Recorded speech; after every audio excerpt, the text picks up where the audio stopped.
A homeless mother decides to sell her body for money, but Clint Eastwood intervenes and saves her from sin. The rain fell in a relentless drizzle, soaking the cracked pavement of the empty city street. The neon glow of a distant diner flickered, weakly, casting pale reflections in the puddles. Maria tightened her grip on the tattered coat, wrapped around her 5-year-old daughter, Lily, shielding her from the cold as best she could. The little girl had curled into her mother's side, her small hands balled into fists against the chill, her breath coming in soft, uneven sighs as she slept. Maria pressed a trembling kiss against Lily's damp hair. Every night like this felt like a lifetime, an endless battle against hunger, exhaustion, and despair. She hadn't always been here, shivering beneath the awning of an abandoned shop. Once she had a home, a husband, a life that, though never easy, had been full of love and hope. But then came the accident. One moment, a phone call, and everything was gone. Her husband's sudden death left her drowning in medical bills. She couldn't pay. Their small savings vanished within months, and soon after the eviction notice arrived. Since then it had been shelter after shelter, rejection after rejection. She had searched tirelessly for work, any work, but without an address, without clean clothes, without someone to watch Lily, she had become just another statistic. Maria pulled Lily closer, willing her body to provide warmth where their thin layers of clothing failed. Hunger gnawed at her stomach, but it was the ache in her chest that hurt more. She had failed to protect the one person who needed her most. How long had it been since Lily had eaten a full meal? A real one, not scraps from a trash bin, or a half-eaten sandwich given by a passing stranger. Maria tried to be strong for her daughter, but each passing day chipped away at her resolve. The sound of approaching footsteps pulled Maria from her thoughts. A woman in a short, red leather jacket and worn-out heels stopped a few feet away, lighting a cigarette with steady fingers.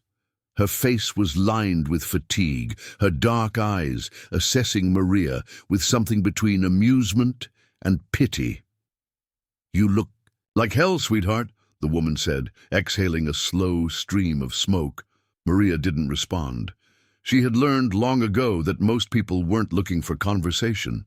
The woman smirked. "Name's Denise. I've seen you around."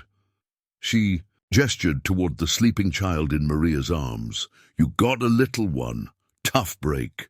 Maria glanced down at Lily's fragile face. "I'm just trying to get by," she murmured. Denise let out a short, dry laugh. "Aren't we all? But let me tell you something. No one's coming to save you." She took another drag from her cigarette. "You waiting for some miracle? Some knight in shining armor? Doesn't happen. You want to survive. You gotta do what you gotta do."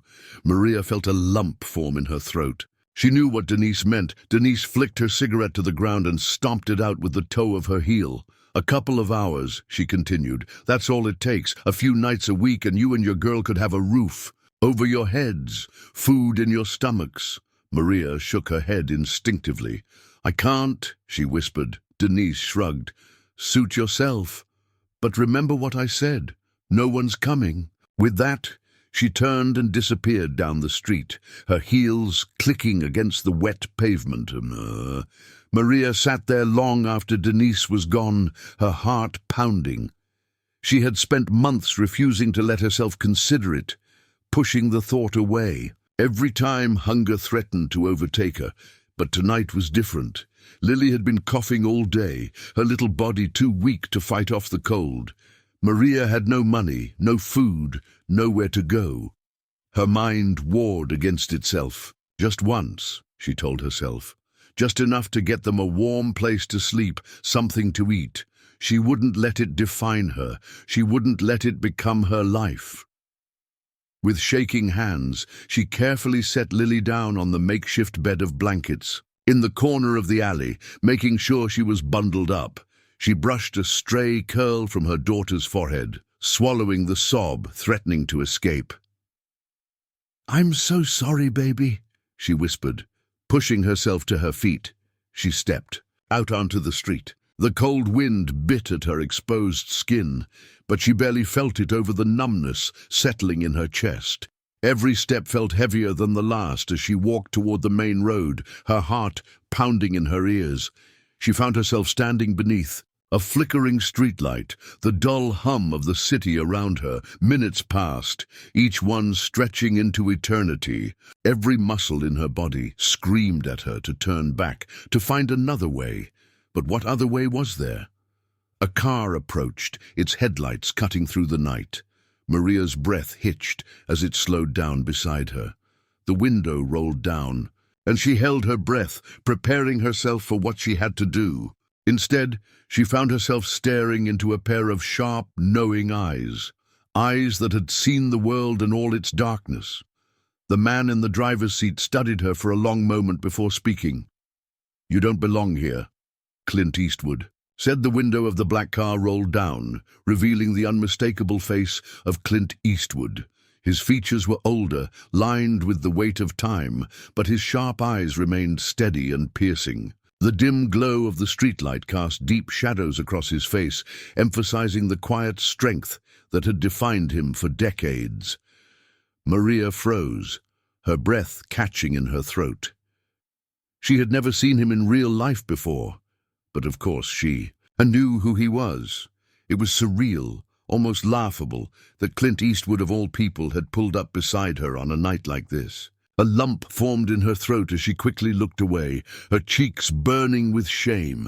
She clenched her fists, willing herself to remain composed. She had no business feeling starstruck. He wasn't here for her. He was just another man looking for what she had convinced herself she would sell. But then, instead of a proposition, his voice came, calm, firm, and unwavering. "You don't belong here." Maria's stomach twisted. The words cut through her defenses like a blade. She forced herself to lift her gaze, meeting his eyes for the briefest moment before looking away again. She stammered something, an excuse, a lie. She wasn't even sure what. Maybe that she was just out for a walk or waiting for someone. But Clint didn't buy it. His expression remained unchanged, unreadable, as though he had seen through every excuse long before she spoke. "Get in," he said, his tone leaving no room for argument. "Not for what you're thinking. Just get in." Maria hesitated. The voice inside her screamed at her to say no. She didn't know him. She had survived this long by not trusting strangers. And yet, something about the way he looked at her, calm, steady, and utterly without judgment, made her feel as though, for the first time in a long time, someone actually saw her. Not just another broken woman on the street. Not just another lost cause. But her legs felt like lead as she moved, opening the door and slipping into the passenger seat. The warmth inside the car hit her immediately, a stark contrast to the bitter cold outside. She let out a shuddering breath, trying to stop herself from falling apart.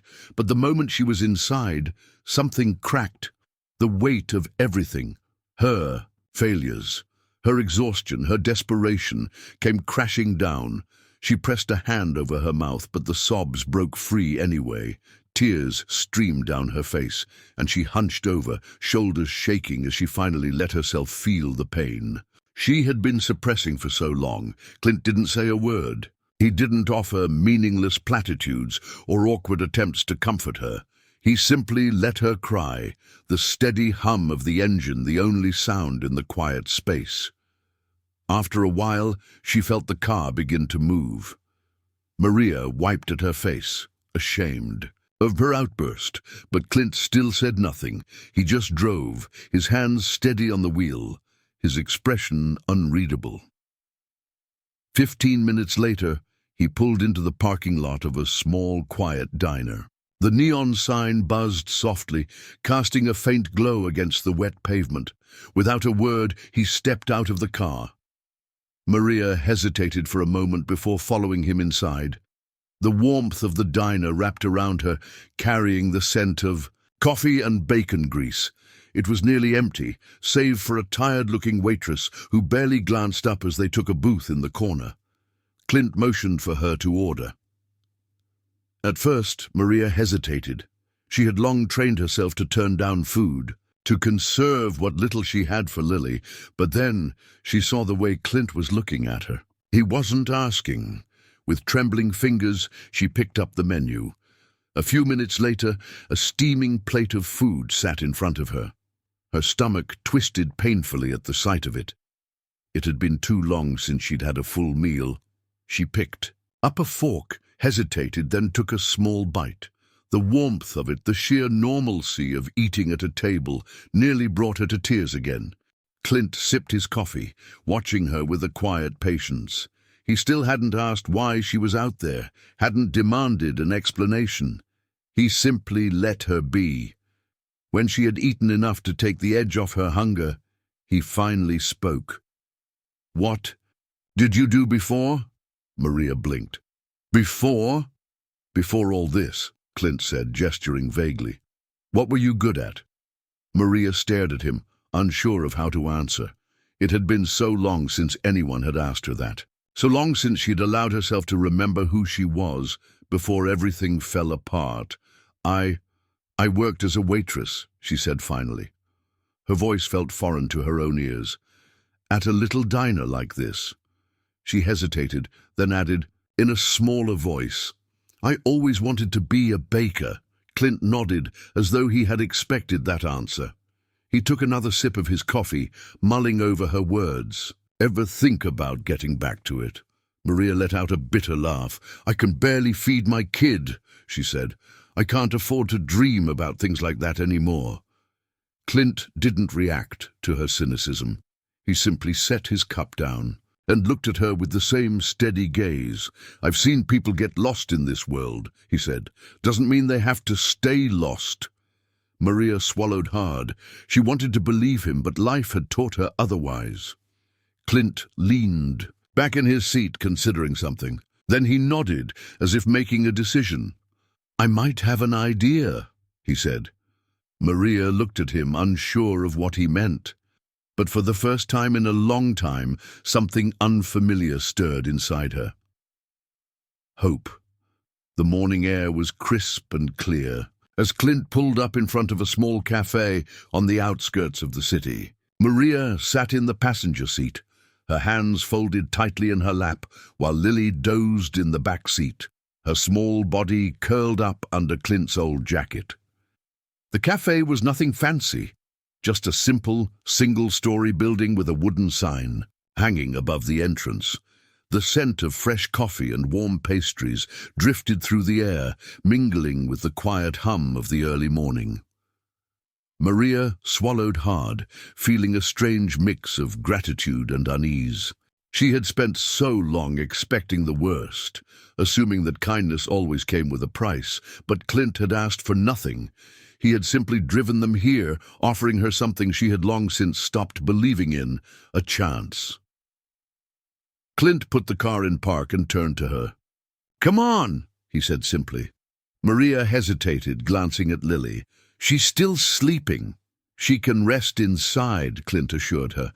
"It's warm." Maria carefully lifted her daughter into her arms, cradling her close as she followed. Clint through the cafe doors. The inside was cozy, with wooden tables, shelves lined with jars of coffee beans, and a display case filled with pastries. A few early customers sat sipping their coffee, their quiet chatter mixing with the soft sound of a radio playing old country tunes. Behind the counter, a woman in her 50s was wiping down the register. She had short, graying hair and sharp eyes that softened slightly when she saw Clint. "Well, look who finally decided to show up," she said with a smirk. Then her gaze shifted to Maria and Lily, taking them in with quiet scrutiny. "Maggie," Clint said, his voice steady as ever. "This is Maria, and that's Lily." Maggie raised an eyebrow but didn't ask questions. Instead, she untied her apron and gestured toward a booth in the corner. "Go on, sit down. You both look like you could use a meal." Maria hesitated, but eventually did as she was told. She settled Lily into the booth, watching as her daughter instinctively curled up against the cushioned seat, still lost in sleep. When Maggie returned a few minutes later, she placed a steaming cup of coffee in front of Maria, along with a plate of scrambled eggs and toast. Maria stared at the food, her throat tightening. "I eat," Maggie said firmly. Maria didn't argue. She picked up the fork and took a bite, barely suppressing a sigh at the warmth spreading through her. Clint leaned against the counter, watching her quietly. After a moment, he spoke. "Maggie runs the place. She's tough, but she's fair," Maggie snorted. "You make me sound like a prison warden." Clint ignored her. "You said you used to be a waitress. Think you could handle working here?" Maria blinked, nearly dropping her fork. "What?" "The job's yours," Clint said. "If you want it." Maria's heart pounded. "You don't even know me." "I know enough," Clint replied, "and Maggie'll keep you in line." Maggie smirked. "Damn right I will." Maria glanced down at Lily, her mind spinning. This was real, a real job, a real chance, but doubt crept in, whispering that she would mess it up, that she wasn't good enough, that she didn't deserve this. She looked back up at Clint, searching his face. "Why?" Clint met her gaze without hesitation. "Because someone once gave me a second chance when I needed it," he said.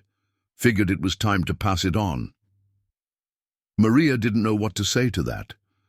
The first few days were hard. Her confidence was shattered, and every mistake felt like proof that she didn't belong. She fumbled orders, spilled coffee, and constantly second-guessed herself. But Maggie didn't tolerate self-pity. "You're not the first person to come in here lost," Maggie told her one afternoon, after Maria had nearly dropped a tray of plates. "You won't be the last. You want this job? Then stand up straight and own it." So Maria did. Slowly, painfully, she began to find her rhythm. She memorized the menu, learned the quirks of the regular customers, and even started to smile again. Tentatively at first, but real. Lily, too, began to change. Clint had set up a small corner in the cafe with a few books and toys. A safe space for her while Maria worked. At first, she remained quiet and withdrawn, clinging to Maria's leg whenever a stranger approached. But as the days passed, the customers began to take a liking to her. The kind, elderly man who always brought her a lollipop. The college student who showed her how to draw funny faces on napkins. One afternoon, Maria caught Lily giggling. Actually, giggling, while Maggie showed her how to roll out dough for cinnamon rolls. The sight made Maria's chest ache in a way she couldn't describe. Weeks passed. Maria saved every tip, every extra dollar she could spare, and for the first time in a long time, she felt something she hadn't dared to hope for. Stability. One evening, after the cafe had closed for the night, Clint stopped by. He sat at the counter while Maria wiped down the tables, his ever-present cup of black coffee in front of him. Maria hesitated before finally asking the question that had been on her mind since that first night. "Why are you really doing this for me?" Clint leaned back, his expression unreadable. "Told you already," he said. "Someone gave me a second chance. I'm just doing the same." Maria frowned. "Who?" For a long moment Clint was silent. Then he exhaled slowly, as if weighing his words. "A long time ago I was young and angry," he said. "Did a lot of stupid things. Nearly threw my life away. But someone saw something in me, something I couldn't see in myself, gave me a reason to be better." He took a sip of his coffee. "Not everyone gets that. Figured if I could be that person for someone else, maybe it'd be worth something." Maria stared at him, her throat tight. She had spent so long believing that no one cared, that kindness was a currency she couldn't afford. But Clint had given without expecting anything in return. She set down the rag she had been holding. "Thank you," she said quietly. Clint simply nodded. "Don't thank me, just make the most of it." Maria looked around the cafe, the place that had given her more than just a job. It had given her dignity. It had given Lily a chance to be a child again. It had given them hope. And for the first time in a long time, Maria believed they might just be okay. Months passed, and life had changed in ways Maria once thought impossible. The cold, hungry nights on the streets were now just memories, distant but never forgotten. She and Lily had a home, a small, modest apartment just a few blocks from the cafe. The walls were thin, the furniture second-hand, but it was theirs. A place where Lily could sleep peacefully, without the fear of being woken by the chill of the night or the sounds of the city swallowing them whole. Maria had a steady income now. She wasn't rich, but she had enough to keep the fridge stocked, pay the rent on time, and even buy Lily little things. A new set of colored pencils, a warm winter coat, a doll she had been eyeing through a shop, a window. The cafe had become more than just a job. It was a place of healing. Every morning before the first customers arrived, Maria found solace in the quiet rhythm of baking. Kneading dough, measuring sugar, watching bread rise in the oven, these simple acts grounded her. It was more than just making food. It was creating something warm and comforting, something that filled people with joy. And for the first time in years, she felt proud of what she could do. One afternoon, as she wiped down the counter, the bell above the cafe door jingled. Maria looked up and felt her breath catch. Denise stood in the doorway. The woman who once told her that no one was coming to save her looked worn and tired, her eyes dull with exhaustion. Her clothes were the same, too tight, too revealing for the daylight, but now they hung looser on her, as if the weight of the world had started to shrink her down. Denise squinted, barely recognizing Maria. "Damn," she muttered, shaking her head. "You look different." Maria could hear the disbelief in her voice, the quiet wonder of someone seeing proof that another path existed. Maria didn't say much. She didn't judge. She simply reached for a plate and filled it with warm food, eggs, toast, and a fresh-baked muffin. Then, sliding it across the counter, she met Denise's eyes. "On the house," Maria said softly. Denise hesitated, then slowly sat down. She picked up her fork, her fingers trembling slightly. Maria watched as she took her first bite, and for a moment, the hardness in Denise's face melted into something softer. Maria turned back to the coffee machine, giving her space. She didn't need to say anything. The food, the warmth, the silence, it said enough. That evening, after the cafe had closed, Maria and Lily sat on their apartment balcony, wrapped in a soft blanket.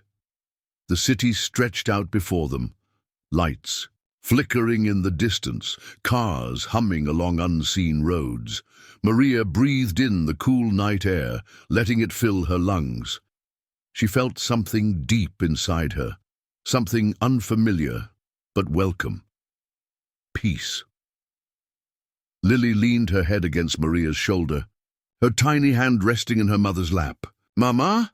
Maria glanced down, brushing a lock of hair from Lily's face. We're okay now, right?" Maria swallowed past the lump in her throat.